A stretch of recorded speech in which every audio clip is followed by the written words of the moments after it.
بسم اللہ الرحمن الرحیم۔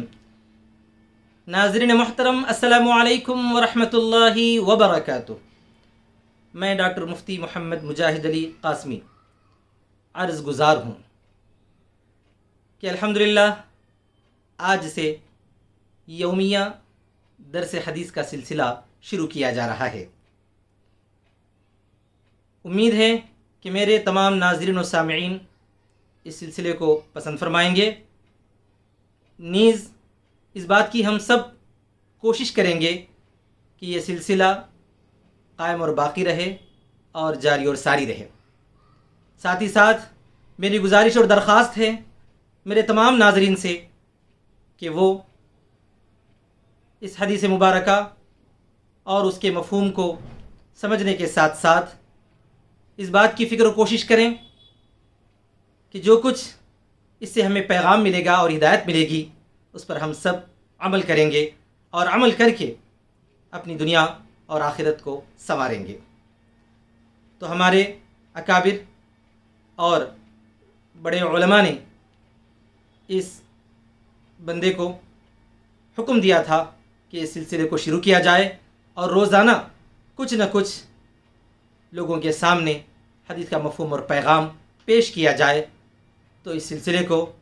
انہی کے حکم کو پورا کرتے ہوئے شروع کیا جا رہا ہے۔ ناظرین محترم، احادیث مبارکہ میں ایک حدیث تقریباً حدیث کی بڑی بڑی کتابوں کے اندر سب سے پہلے ملتی ہے۔ اسی حدیث سے ہم اپنے سلسلے درس کا آغاز کرنے جا رہے ہیں اور برکتاً قرآن مجید کی آیت مبارکہ اور اس کا مفہوم پیش کیا جائے گا، پھر اس کے بعد وہ حدیث، اس کا ترجمہ اور مختصر سی تشریح کر کے میں اپنی بات کو ختم کروں گا۔ اللہ تعالیٰ نے قرآن مجید میں ارشاد فرمایا ہے، قُلْ إِن تُخْفُوا مَا فِي صُدُورِكُمْ أَوْ تُبْدُوهُ يَعْلَمْهُ اللَّهُ۔ سورہ آل عمران آیت نمبر 29۔ باری تعالیٰ ارشاد فرماتا ہے کہ اے حبیب صلی اللہ علیہ وسلم،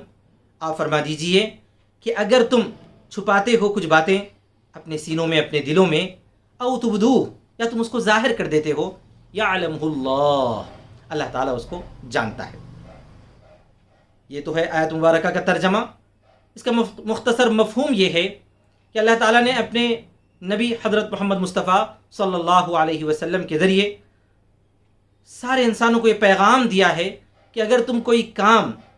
کھلم کھلا علانیہ کرتے ہو تو اس کو بھی باری تعالیٰ جانتا ہے، اور اگر کوئی کام تم چھپا کر کرتے ہو تو اللہ تعالیٰ اس کو بھی جانتا ہے۔ کوئی چیز کھلی ہونا، چھپی ہوئی ہونا، یہ بندوں کے حساب سے ہے، اللہ تعالیٰ کے حساب سے کوئی چیز چھپی ہوئی نہیں۔ تمام چیزیں اللہ تبارک و تعالیٰ کے احاطہ علم میں ہیں، اللہ تعالیٰ اس کو دیکھ رہا ہے۔ تو ہمیں چاہیے کہ ہم جو بھی کام کریں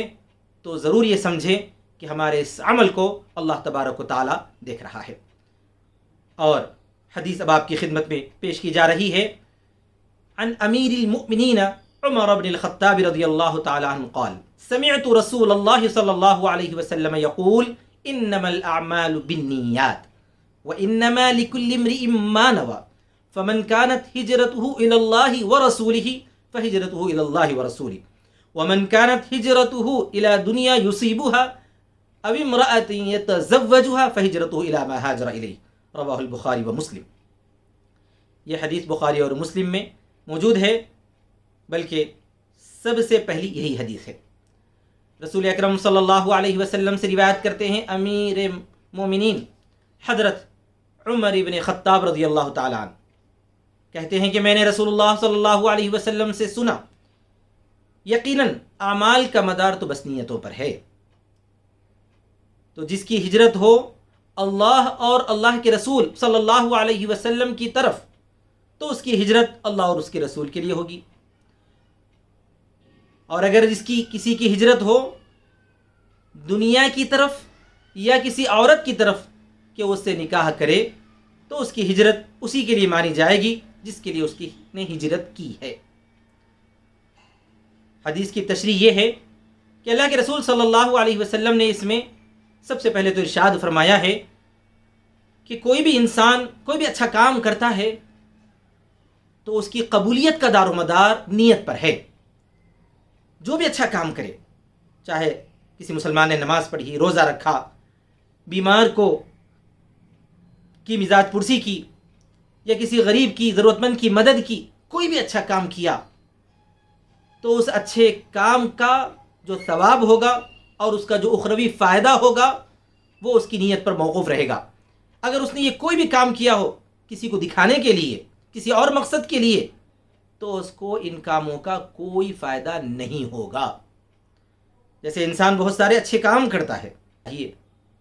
ان کاموں کے بارے میں اس کو یہ سوچ لینا چاہیے کہ میں یہ کام کس مقصد سے کر رہا ہوں۔ اگر ہم نے دنیا کمانے کے خاطر کیا ہے اچھا کام، تو ہو سکتا ہے اللہ تعالیٰ اس کو دنیا دے دیں، لیکن آخرت میں اس کا کوئی اجر نہیں ہوگا۔ تو اس میں رسول اکرم صلی اللہ علیہ وسلم نے مثال پیش کی ہے ہجرت کو۔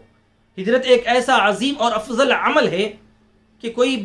مسلمان یا مومن بندہ کسی ایسے ملک میں پھنس جائے جہاں پر وہ اللہ کی عبادت نہیں کر پا رہا ہے، جہاں اللہ تعالیٰ کے حکم کی فرمانبرداری اس سے نہیں ہو سک رہی ہے، کیونکہ وہاں کے رہنے والے ظالم اور کافر اس پر جبر کر رہے ہیں، سختی کر رہے ہیں اور اللہ کی عبادت کرنے سے روک رہے ہیں، تو اس کو چاہیے کہ وہ وہاں سے نکل کر ایسے ملک میں آ جائے جہاں پر وہ عبادت اللہ کی پوری طرح اچھے انداز میں انجام دے سکتا ہو، تو اسے کہتے ہیں ہجرت۔ تو اتنا بڑا اور اتنا افضل عمل بھی اگر کسی نے کسی اور مقصد کے لیے کیا، کہ اس کا ارادہ تھا کہ میں ہجرت کر کے چلا جاؤں اور دنیا کما لوں، یا اس کا ارادہ تھا کہ میں ہجرت کر کے چلا جاؤں اور وہاں پر کوئی لڑکی ہے جس نے یوں کہا کہ تم یہاں آ کر رہو گے تو میں تم سے نکاح کرنے کے لیے تیار ہوں، یہ دونوں مثالیں آپ صلی اللہ علیہ وسلم نے دے کر یوں فرمایا ہے کہ اگر کسی اور مقصد کے لیے اتنا بڑا عمل بھی اگر کوئی کرتا ہے، اپنے وطن کو اور اپنے ملک کو خیر بات کہتا ہے، جو بہت ہی مشکل چیز نظر آتی ہے،